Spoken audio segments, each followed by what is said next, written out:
vibes. May nagbago. May arte. May budget. Akala nyo lang yon. So solid. White Rose Papaya. Wow, White Rose. White Rose Papaya. Wow, White Rose. White Rose Papaya. May glow up with White Rose Papaya. White Rose Papaya. May puti power times 2 kasi may papaya at niacinamide. May shea butter and tea tree oil pa. Kutis sulit ang glow up. Glow up with White Rose Papaya. White Rose Papaya. Kutis sulit ang glow up. ACS. Wow, ang saya. Isang barangay na labada, puro mancha pa. Goodbye, pahinga. Mommy, isang laba lang yan sa Pride Bar Blue. May powerful stain-away enzymes na malupit sa dunit mansya. At di masakit sa kamay. Isang laba lang yan. Hello, pahinga. Hello, Pride Bar Blue. ACS. Araw-araw, iba't ibang mga bagay na dapat pagtagumpayan. Ang subok kong partner ay MX3 Capsule. Research-based na tested and proven. Helps avoid pain discomfort. Iwas-iwas sa sakit. Kailangan lang na long-term ang pag-inom 2 capsules araw-araw. Kasabay ng proper diet and exercise. I am able to make it with the right partner. MX3, dito ako believe! Mahalagang paalala, ang MX3 capsule ay hindi gamot at hindi dapat gamitin panggamot sa anumang uri ng Sa sakit. puso ng kalikasan, natatangi ang prutas ng mangosteen. Ito ay nagtataglay ng antioxidant compounds na alpha, beta at gamma mangosteen. Ang MX3 capsule ay isang food supplement na gawa sa natural na mangosteen. Ito ay tested and proven to help avoid knee joint pain discomfort para iwas-iwas sa sakit with long-term supplementation 2 capsules daily. MX3 capsule. Tunay, natural at original. Mahalagang paalala, ang MX3 capsule ay hindi gamot at hindi dapat gamiting panggamot sa anumang uri ng sakit. Amoy forever. Amoy LQ. Amoy New Cala Berry Blooms. Amoy Cala, amoy good vibes. This portion is brought to you by ACS Manufacturing Corporation, ISO certified, maker of world-class quality Pride detergent. Ika nga ng marami, a dog is a man's best friend. Yan ay dahil hindi lang sa kulit o comfort na naibibigay ng mga alagang hayop, bagkus sila rin ay marunong na makiramdam, gaya ng pag-aabang sa tuwing umuwi ang kanilang mga amo, gamit ang kanilang tinatawag na instinct. Ayon kasi sa mga eksperto, bukod sa 5 pandaman na mayroon ng aso, tulad ng paningin, pangamoy, pandama, pandinig at panlasa, tulad din ng sa mga tao, ay maaaring mayroon din silang tinatawag na sixth sense. Ayon kay Dr. Malcolm Weir ng VCA Animal Hospital, bagamat walang malinaw na paliwanag sa pagkakaroon ng ika-6 na pandama ang mga aso, may mga anecdote naman ang nagsasabi na ito ay nagmumula sa kanilang instinct o increased sensitivity, kung kaya basta-basta na lamang silang lumalapit kapag nakakaramdam ng lungkot o kasiyahan ng kanilang fur parents. Dagdag pa ni Dr. Malcolm, may mga senses din na mayroon ng mga aso na mas malakas kaysa sa mga tao, gaya na lamang sa pang-amoy. Base kasi sa pag-aaral, mas malakas raw umano ng 10,000 beses kumpara sa smell range ng isang tao. Gayun din sa pandinig na mataas na sound frequencies ang kayang marinig ng aso, kung kaya't minsan nararamdaman din ng mga ito na may paparating na malakas na ulan o sama ng panahon. Kaya naman muling paalala ng mga eksperto, mas mahalin natin ang ating mga lagang aso dahil your dog knows you. Para sa MBC TV Network News, ito si Rovic Manuel ng DZRH TV, una sa Pilipinas, una sa Pilipino. This portion is brought to you by ACS Manufacturing Corporation, ISO certified, maker of world-class quality Pride detergent.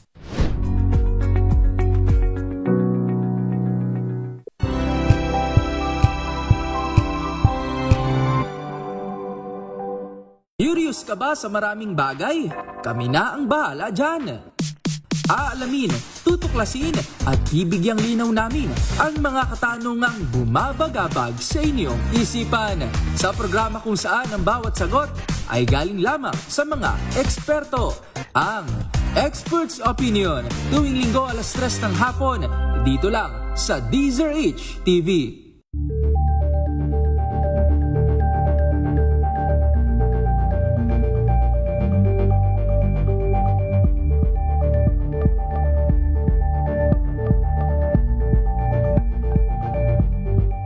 maagang balitaan, maagang usapan sa mga issue at balita. Kasama si Kuya Angelo Palmones sa Magandang Umaga Pilipinas. Mula Lunes hanggang Biyernes.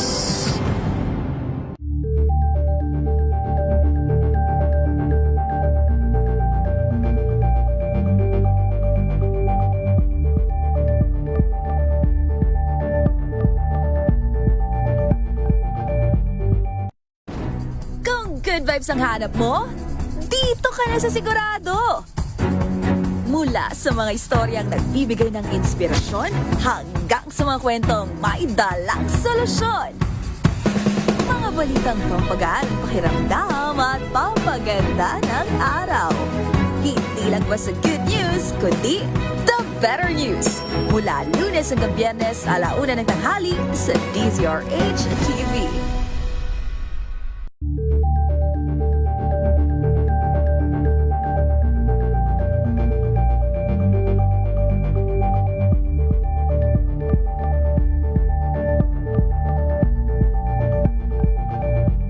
Tambalang Anthony Taber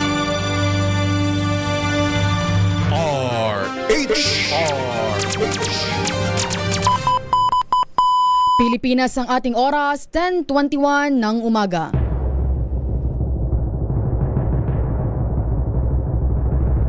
And the Golden Dove for Best Public Service Program Host goes to May Binohan, DZRH. Ito na ang 28th KBP Golden Dove Awardee Best Public Service Program Host, ang Wonder Woman ng Public Service. Si May Binauhan. Ang programang naging panata na ang pagsuporta sa lahat ng Pilipino saan man sa mundo sa napakaraming taon. Ang programang nakatatak na sa bawat isip at puso ng Pilipino. DZRH Operation Tulong. Kasama ang Wonder Woman ng lahat, si Miss May Binauhan, ang tulungang may kasamang balitaan. Live sa DZRH Radio, DZRH TV at online DZRH Operation Tulong. DZRH Operation Tulong.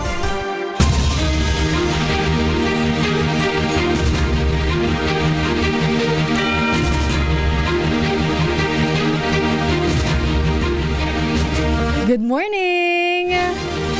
Magandang umaga Luzon, Visayas at Mindanao. Magandang umaga Pilipinas. Ngayon po ay araw ng Martes, February 24, 2026. Minus po muna ang ating Wonder Woman. Nagpapagaling pa po si Miss May Binauhan. Samahan niyo ako hanggang alas 11 ng umaga sa paghahatid po ng tulong at serbisyo sa ating mga kababayan. Dito po sa DZRH Operation Tulong. Ngayong umaga po, sikapin po natin may matulungan ulit tayong pasyente at syempre meron po tayong makakausap ngayong umaga. Isang registered nutritionist dietitian. Ang ating pong pag-uusapan dahil kalimitan o karamihan sa mga pumupunta po sa atin dito, sa mga humihingi ng tulong ay mga senior citizen. Ngayon, ano po ba yung mga masusustansyang pagkain para sa senior citizen? At hindi lang masustansya, kundi pati na yung mga tipid tips paano ba tayo maghain ng pagkain para sa kanila. Hindi ko na po patatagalin pa ito. Ang ating makakausap ngayong umaga, walang iba kundi si Miss Macy Lopez, isang registered nutritionist dietitian. Magandang umaga po, Miss Macy. Magandang umaga po. Yan, Miss Macy, magandang umaga. Unang tanong ko na po sa inyo, bakit po ba parang mas nagiging maselan po ang sa pagkain ito pong ating mga senior citizen? Actually, Miss Lina, marami po kasing factors, no, bakit nagkakaroon po ng paghihina sa pagkain ng mga lolo at lola po natin. Habang tumatanda po kasi, marami pong pagbabago sa kanilang katawan. Example po, mas humihina yung kanilang panlasa tsaka pang-amoy, which is a very big factor po sa kanilang appetite sa pagkain. Pangalawa po, nababawasan na rin po yung kanilang laway, and also po, nagkakaproblema na sila sa kanilang ngipin at pustiso. So mas mahirap pong ngumuya or lumunok po ng mga pagkain. And also, bumabagal po yung kanilang metabolism. So, kumbaga, hindi sila mas mabilis na makaramdam din po ng gutom, no? Mas parang busog or bloated yung pakiramdam po nila. And yung kanilang maintenance medicine, meron ding effect sometimes sa kanilang appetite po. So, hindi sila masyadong, hindi ibig sabihin po na wala silang appetite or humihina yung pagkain nila, is nagiging mapili na po yung ating elderlies. Meron lang talagang mga external factors na nakaka-apekto. Ayan, Miss Macy, susugan ko lang po yan. Pero meron po kasi akong karasan sa isang senior citizen, particularly yung aking lola. Parang noong tumanda po siya, parang mas nag-crave siya ng pagkain. Parang mas naging magana siyang kumain. Parang mas gusto niyang kumain ng maraming kanin. Ano po ba ang factor? Bakit nagkakaganto po ang ating senior citizens? Actually, meron din po mga ganyan, no, yung mga senior citizen na mas nagiging magana or mas maganda yung kanilang appetite nung tumanda na. Most likely po yung factors dyan would be yung mga dating dinideprive nilang kainin dahil nagko-control sila for their health. Ngayon sila bumaba. No? Even my lola po na 84 years old, ganun. Mas nagkakaroon po siya ng appetite sa pagkain ngayon. Ayun. Pero, Miss Macy, ano po ba ang pinakamahalagang nutrisyon na kailangan po ng ating mga lolo at lola?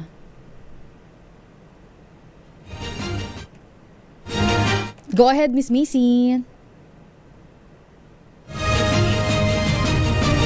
Ayan, babalikan natin si Miss Macy. Ayan, okay na. Hello, ma'am. Ayan, go ahead, Miss Macy. Ulitin ko lang po ang tanong ko.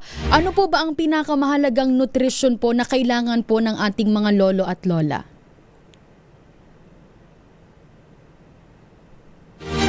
So, meron po tayong mga specific na nutrients na kailangan nilang tutukan. Especially po, unang-una yung protina para sa kalamnan po nila at para po makalaban sa panghihina po. So, habang tumatanda po kasi, mas bumababa po yung muscle mass ng mga elderlies po natin. Ito po yung tinatawag na sarcopenia. Kaya mas kailangan po nila ng sapat na intake ng protein everyday po. Pangalawa po, calcium plus vitamin D. So, as we all know po, no, habang tumatanda, mas prone po sila sa mga bone injury. So, para maiwasan po natin yung osteoporosis at yung mga fracture, kailangan ini-incorporate po natin sa ating pagkain yung calcium po. Pangatlo naman, ma'am, is yung ating fiber, no, para maiwasan po yung constipation na very common sa mga senior citizens po, no. So makukuha naman natin yung mga fiber sa ating mga vegetables po and fruits. And lastly, tubig. Nakakalimutan po ng ating mga lolo at lola. So para maiwasan naman po yung dehydration, kahit hindi po nauuhaw, dapat po umiinom pa rin po ng tubig. Target po would be around 6 to 8 glasses po in a day unless meron pong fluid restriction or pinagbabawalan po or pinapabawasan yung tubig na pag-inom sa maghapon. Ayun, Miss Macy, tanong ko lang po itong pagkain kasi nga nabanggit natin kanina, may mga lolo at lola na parang humihina na silang kumain habang tumatanda. At meron din tayong lolo at lola na mas gumaganang kumain kung kailan matanda na sila. Pero Miss Macy, ilang beses po dapat silang kumain sa isang araw? Pareho po ba dati na 3 times a day? Or okay lang po yung may mga lolo at lola tayo na parang merienda nila kanin ulit? Ayun po. So tama po, no, mas mainam pa rin po na 3 main meals, tapos 1 to 2 healthy snacks po in between. Kino-consider po natin, of course, yung kanilang appetite. Pwede pong hindi masyadong malakas or madami yung nakain sa umaga. Kaya dapat po in between, meron po tayong morning at afternoon snacks pa rin po. Mas maganda po na hindi natin gagawing merienda yung kanin po, no? So ang mga elderly natin, meron ng mga restrictions, especially yung blood sugar nila, maaaring kailangan ng kontrolin, or yung mga kanilang BP, no, kinokontrol din po natin. So mas maganda po, 3 meals and 2 small snacks pa rin po. Ayun. Tapos Miss Macy, nabanggit natin kanina na humihina ang kanilang buto. Tapos yung pati ang kanilang kalamnan. Ano po ba ang mga kailangan nilang kainin para lumakas ang kanilang buto at para na rin po sa kanilang kalamnan? Yes, for the muscle mass po, no, sa kanilang mga kalamnan, mas maganda yung protein. Protein sources galing po sa mga lean meats, no, and lean white meats. For example po, mga chicken, fishes, mga seafoods, pwede po yan. Or alternatibo po, no, pwede po yung ating tofu, mga green beans, okay naman po yun. Pero hindi po ibig sabihin na totally bawal na po silang kumain ng pork at beef, no. So pwede pa rin naman po.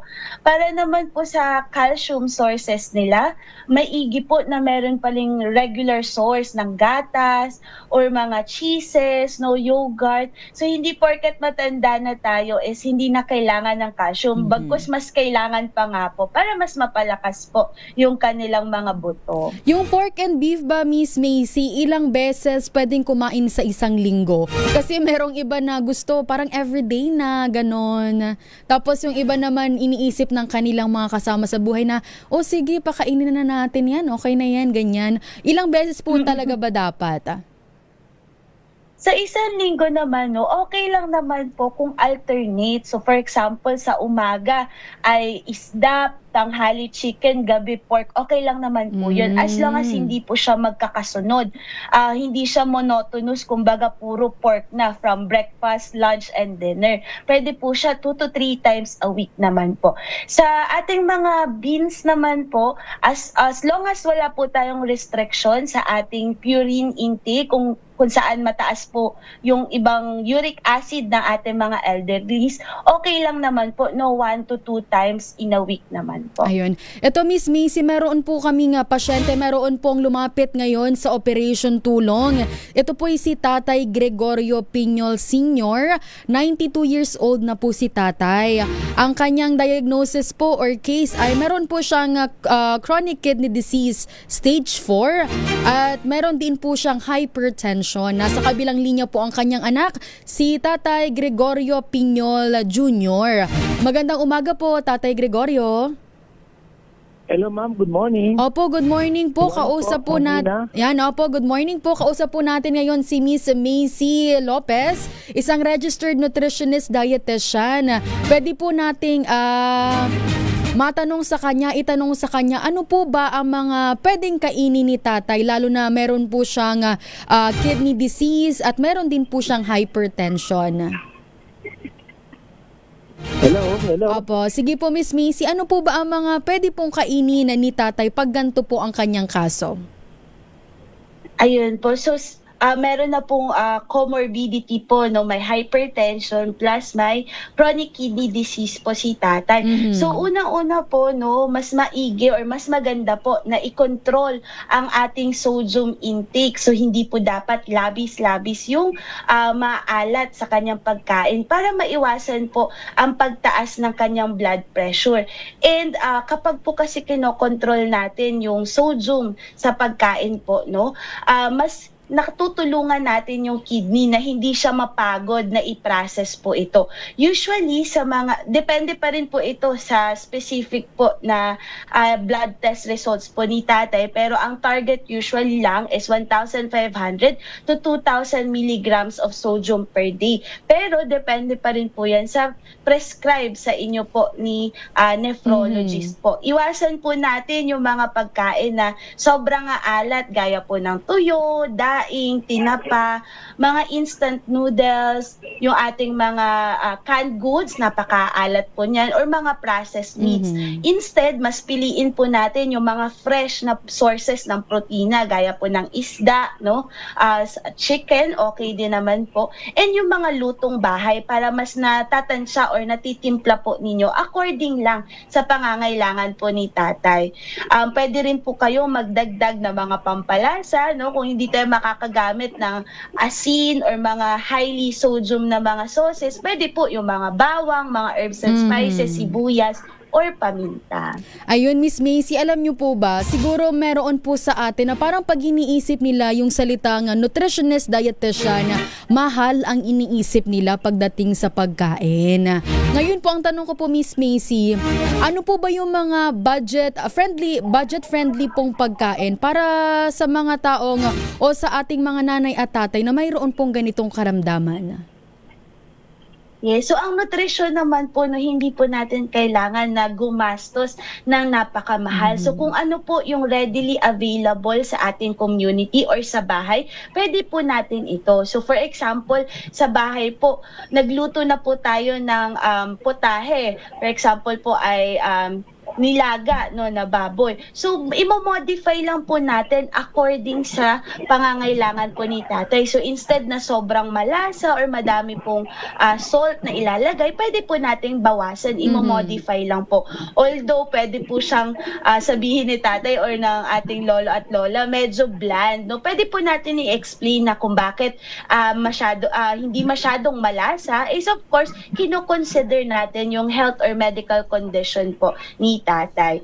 And yung other foods naman po noon, pwede po yan yung mga typical po na kinakain din ng regular na walang sakit, o lilimitahan lang po natin yung intake, or papalitan natin yung mga protein choices. So instead of karne, pwede pong isda, pwede pong other sources like nabanggit po natin, tokwa, manok, or even po yung itlog, pero of course may limitation pa rin po palagi. Ayan, panghuling tanong ko na po, Miss Macy, ano po ba ang simpleng payo nyo po para sa ating mga lolo at lola dyan, sa mga ate at kuya na naghahanda ng pagkain para sa ating mga senior citizen, para po mapanatiling malusog ang ating seniors kahit po limitado ang ating budget?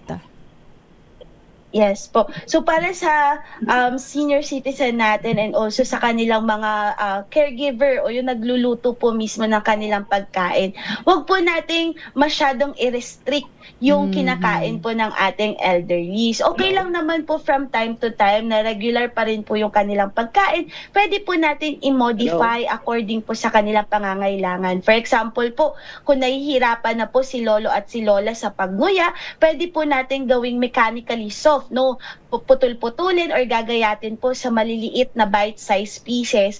O kaya naman kung si tatay po ay may problema po sa kanyang presyon o kaya sa kanyang kidney, imo-modify lang natin yung mga sources ng pampalasa ng pagkain and also yung type or quality ng protina na pagkukuhanan naman po. Ayun, maraming salamat po, Miss Macy Lopez. Thank you po. Thank you po. Ang nakausap po natin ngayong umaga, si Miss Macy Lopez, isang registered nutritionist dietitian. Sa ating pong pagbabalik, abay magbibigay na po tayo, maghahatid na tayo ng tulong sa ating kababayan. Nabanggit ko po kanina, ang ating tutulungan ngayong umaga si Tatay Gregorio Piñol Sr., 92 years old, mula po dyan sa Malate, Manila. Meron po siyang chronic kidney disease stage 4. Meron din po siyang hypertension at diabetes. Mamaya po makakausap natin ang kanyang anak. Pero sa ngayon po, tayo po muna maghanap buhay. Ang ating oras, 10:38 ng umaga. Ang oras na yan ay hati.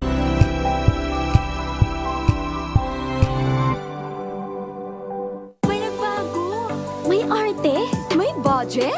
Akala nyo lang yon. So solid, White Rose Papaya, wow, White Rose, White Rose Papaya, wow, White Rose, White Rose Papaya, may glow up with White Rose Papaya. White Rose Papaya. May puti power times 2 kasi may papaya at niacinamide. May shea butter and tea tree oil pa. Kutis sulit ang glow up. Glow up with White Rose Papaya.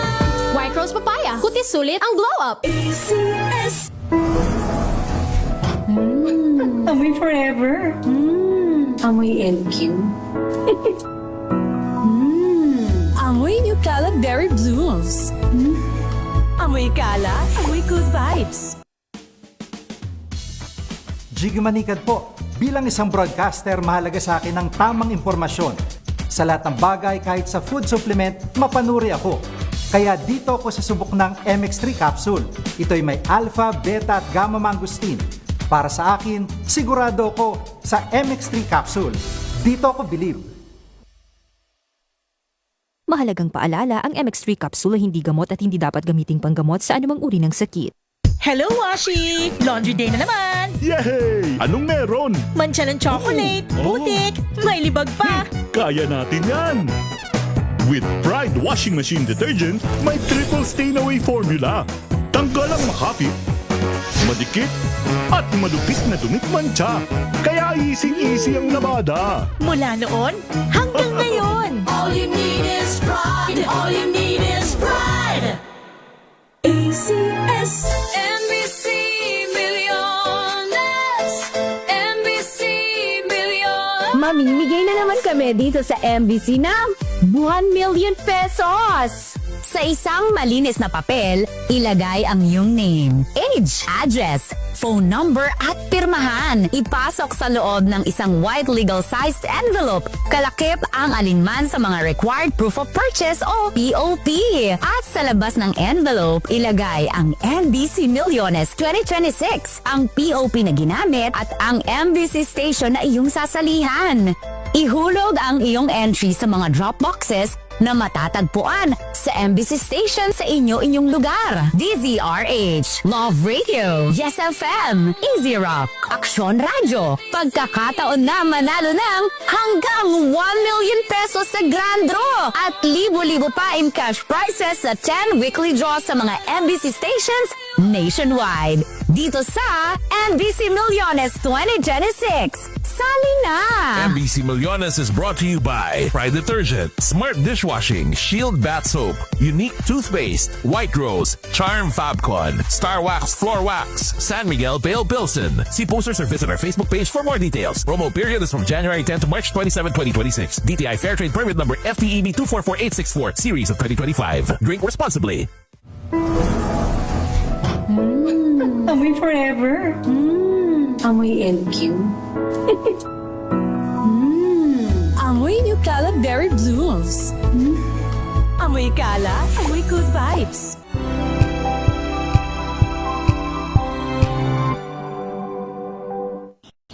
Wow, saya. Isang barangay na labada, puro mancha pa. Goodbye, pahinga. Mommy, isang laba lang yan sa Pride Bar Blue. May powerful stain-away enzymes na malupit sa dunit mancha. At di masakit sa kamay. Isang laba lang yan. Hello, pahinga. Hello, Pride Bar Blue. ACS.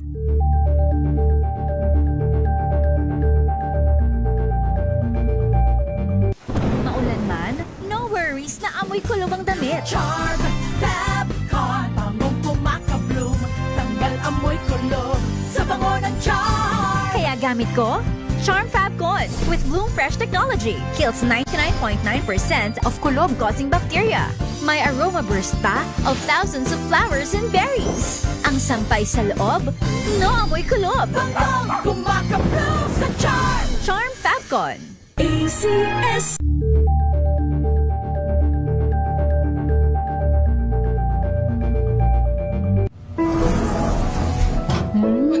Amoy forever. Amoy LQ. Amoy New Caleb Berry Blooms. Amoy kala, amoy good vibes.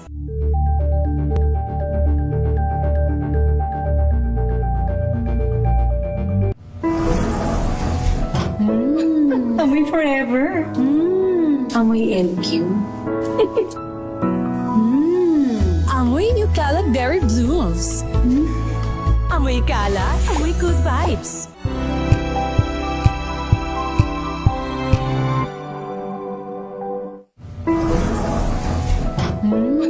Amoy forever.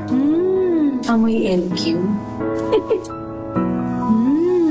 Amoy Nucala Berry Blooms. Amoy Kala, amoy good vibes.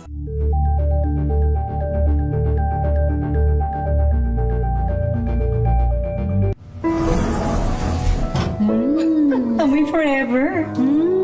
Amoy LQ. Amoy Nucala Berry Blooms. Amoy Kala, amoy good vibes.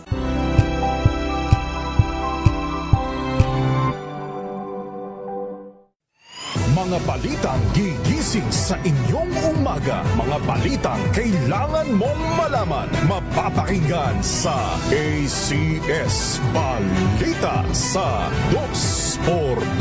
Kasama sina Anthony Taberna at Jerry Baha. Lunes hanggang Biyernes.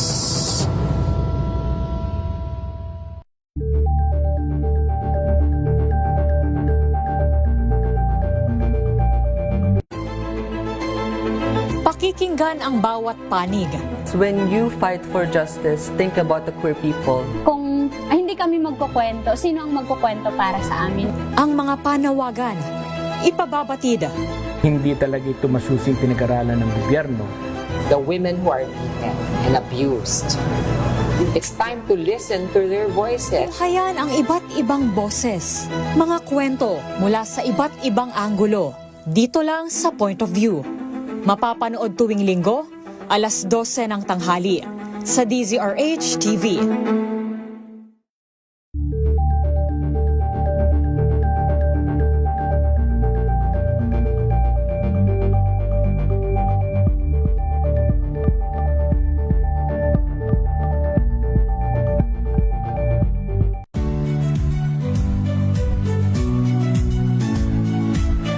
Magandang araw mga kaibigan.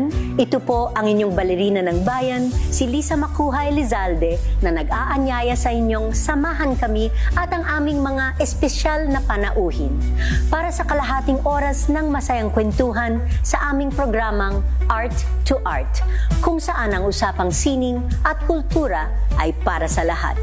Huwag kaliligtaan, tuwing linggo, alas 3:30 ng hapon, dito lamang sa DZRH Radio, DZRH TV, at via online streaming.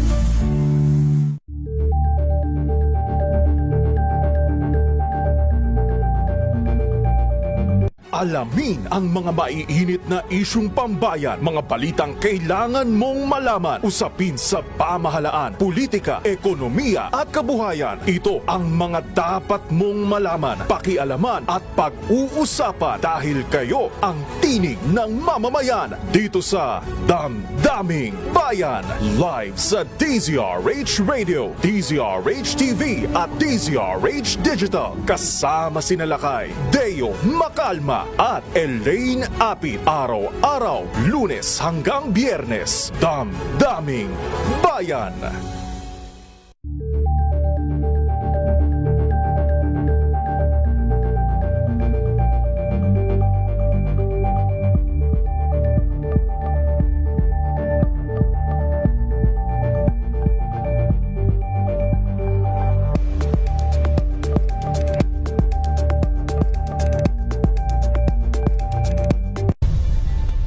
Nagsimula sa pangarap hanggang sa maabot ang tagumpay. Iba't ibang kwento, iba't ibang mukha ng atletang Pilipino. Mas pinatindi, mas pinalakas, at mas pinaaksyon sa Match Point tuwing Sabado, 12:30 ng tanghali sa DZRH TV.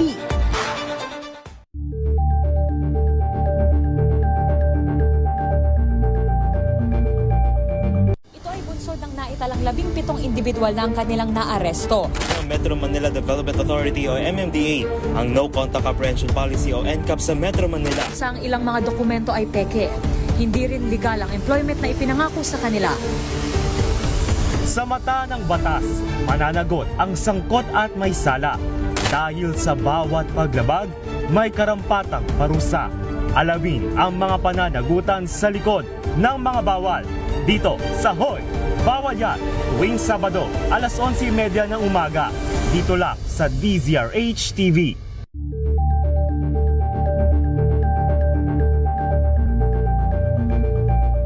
Curious ka ba sa maraming bagay? Kami na ang bahala dyan. Aalamin, tutuklasin at bibigyang linaw namin ang mga katanungang bumabagabag sa inyong isipan. Sa programa kung saan ang bawat sagot ay galing lamang sa mga eksperto. Ang Expert's Opinion, tuwing linggo 3:00 ng hapon, dito lang sa DZRH TV.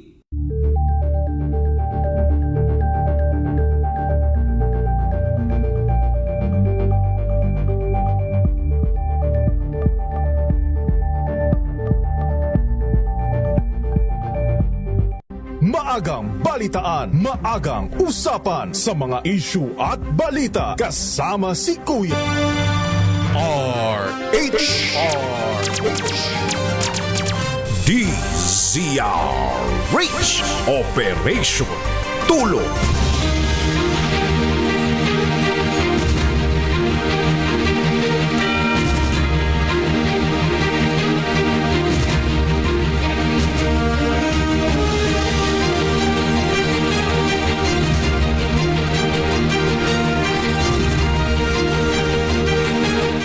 Minutes na lang po bago mag 11:00 ng umaga. Ngayon po dakuan na natin ang paghahatid ng tulong sa ating mga kababayan. Ngayong umaga po ang ating mga kausap ay si Gregorio Piñol Jr. dahil ang kanyang tatay na si Gregorio Piñol Sr. ay mayroon pong chronic kidney disease stage 4.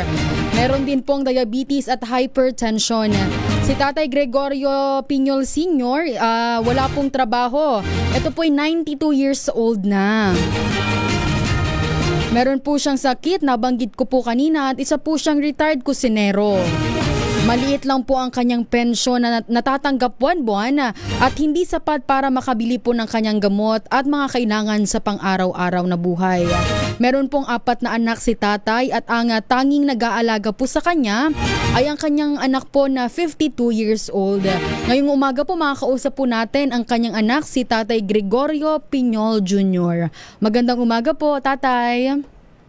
Hello, ma'am. Magandang umaga po, Ma'am Wina. Opo, good morning po, tatay. Kamusta po kayo? Kamusta po si Tatay Piñol Sr.? Sa ngayon po, ma'am, dahil nasusunod naman po niya yung proper na pag-inom sa yung mga dapat kainin, nasa naman po siya, nasa good condition naman po siya, saka nag-exercise siya. Walking everyday. Walking everyday. Po. Opo. Ito po, medyo na po kasi 92 years old na po si tatay. Kamusta naman po? Opo, nabanggit niyo po, nakakalakad pa naman po siya, nag-walking po siya everyday. Opo. Opo, tapos continuous din po ang kanyang check-up, nagpapa-check up naman po si tatay at meron din pong maintenance na iniinom. Opo. Every 3 months po yung check-up niya po. Every 3 months, opo. Tapos ngayon po tatay, kayo po ang kasama niya sa buhay. Opo. Opo. Kayo po ba tatay ay mayroon na din po bang pamilya? Meron po akong asawa pero wala po kaming anak. Kaya po sa inyo po nakatira si tatay. Babali bahay niya po yun, ma'am. Bahay po ni tatay. Ako po nakikitira. Opo. Tapos, ako nakikitira po. Opo. Tapos meron naman po nakalapit na po kayo sa iba para po makahingi po ng tulong. Opo, ma'am. Opo, kaya lang hindi naman po sapat dahil wala po akong trabaho ngayon eh. Opo. Tapos yung... Kaya malapit po ako sa ibang Opo. Tapos ang inyong inaasahan po buwan-buwan, ito pong pensyon ni tatay. Opo. Yung pensyon niya po. Opo. Saan po nagpapacheck up si tatay? Sa po? Hospital po ng Maynila po, ma'am. Hospital ng Maynila. Opo. Sige po, tatay. Manawagan po tayo sa ating mga kababayan po, sa mga nakikinig at nanonood. Okay po. Magandang umaga po sa lahat ng makikinig. Ako po si Gregorio Piñol Jr. na humingi po sana ng tulong sa aking daddy sa pang-araw-araw na pambili ng gamot kasi hindi po sapat yung tinatanggap niya po pensyon sa SSS. Kung po, para humaba po buhay niya, dapat po maging constant ang pag-inom ng gamot. Sa tulong po ninyo, magiging posible po yan. Maraming salamat po. Ayan. Dahil dyan, tatay, tanggapin niyo po ang tulong po mula po sa ating butihing senador, Senator Lito Lapid. Magbibigay po siya sa inyo ng 2,000 po para po sa gamutan ni tatay. At syempre po, mula din po sa La Naval Masonic Lodge at kay Raymond and Nida Romero, makakatanggap din po kayo ng 2,000 pesos po mula sa kanila. Sige po, tatay, pasalamatan po natin. Ay, unang-una po, maraming salamat po kay Senator Lapid at sa couple na nagbigay din po ng 2,000 po. Maraming salamat po, malaking bagay po yan sa paggamot ng daddy ko. At wag po sana kayong magsawang tumulong sa mga katulad naming mahihirap para humaba pa po ang mga buhay po namin. Maraming pong salamat sa inyong tulong at God bless po. Ayan, maraming salamat, tatay. Opo, naway humaba pa po ang buhay ni Tatay Gregorio Peñol Sr. Opo, maraming salamat po, Ma'am Wina, sa programa po ninyo na DCRH. Opo, wag niyo po, tatay. Opo. Malaking bagay po. Wag niyo po, tatay, ibababa ang tawag po ha. Kakausapin po kayo ng aming staff, si Iza Gabriel, para po matanong po ang inyong details. Yan sa mga Sige po, maraming salamat. Apo. Sa mga gusto pong magpaabot ng tulong para kay Tatay Peñol Sr., 92 years old na may chronic kidney disease, may diabetes at hypertension, pwede po kayong magpadala sa aming GCash. Ang ating pong GCash, 0956-197-9471.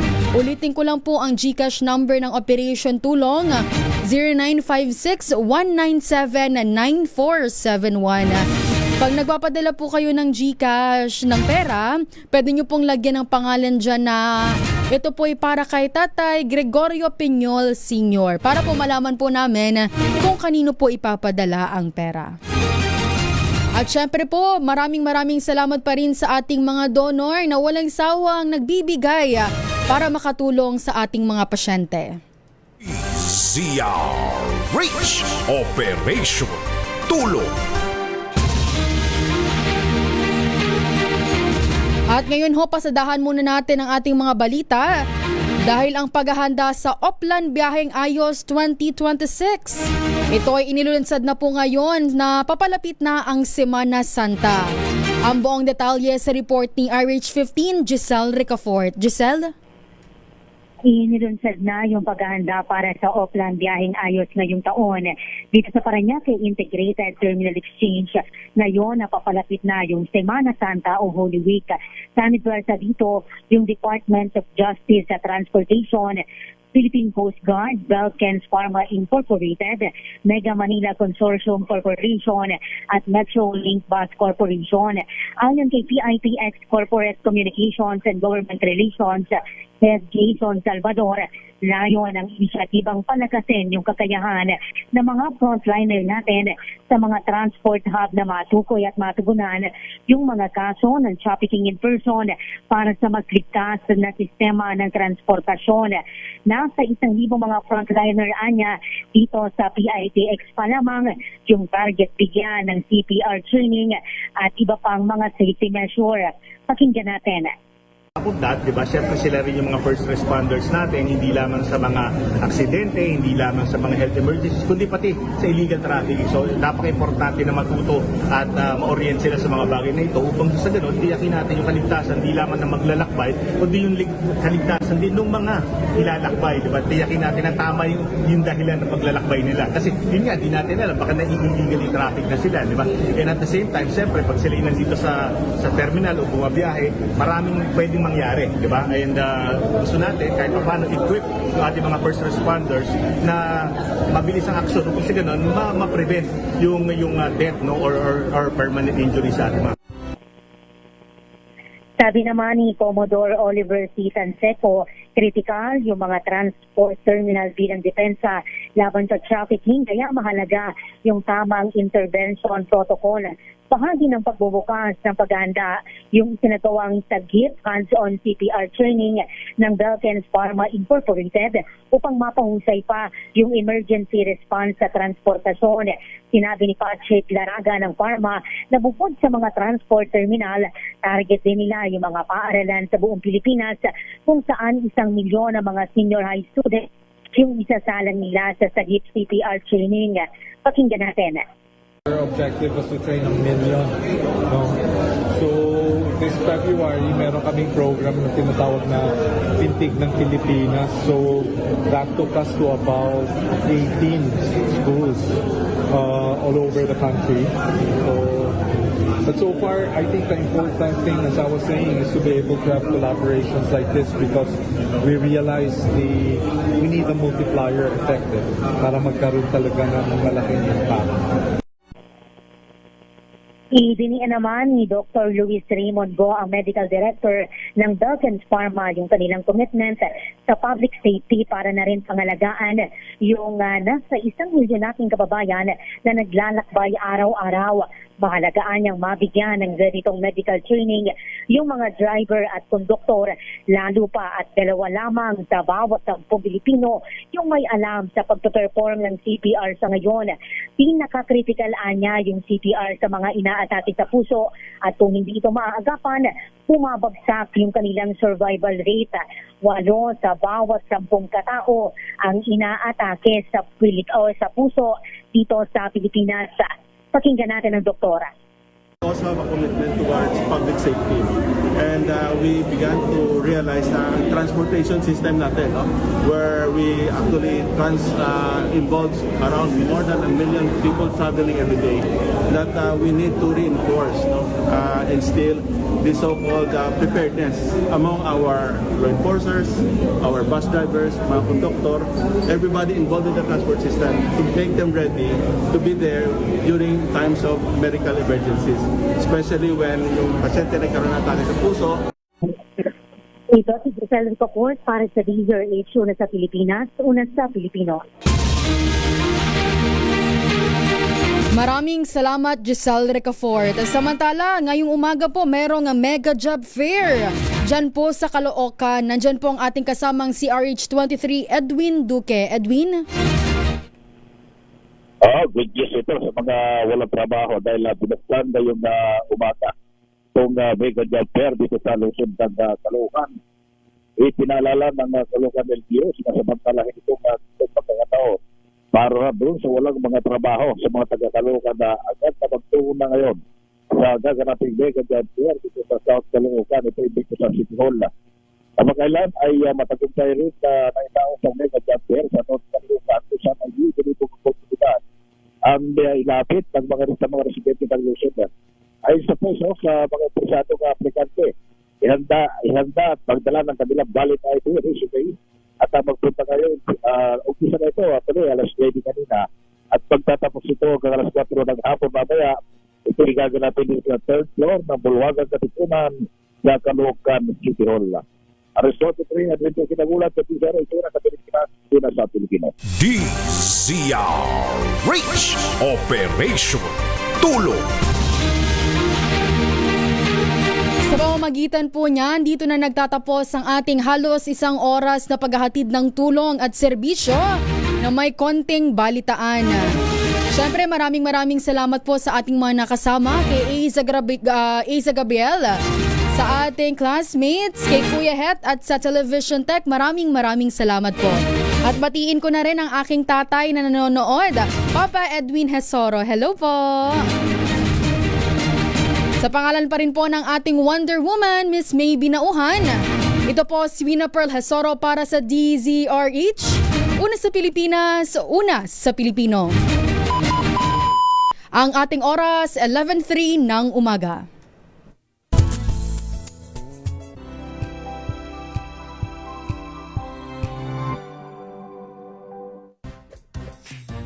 Ang galing-galing mo, Smart dishwashing paste ko, pritong ulam na masebo, plato at kaldero, tanggaling for Ganyan pag Smart ang dishwashing paste. May double tanggaling formula. Tanggal ang sebo, tanggal ang bakterya. Bahid para walang bahid, linis fantastic sa belt, alang plastic, number 1 ko to.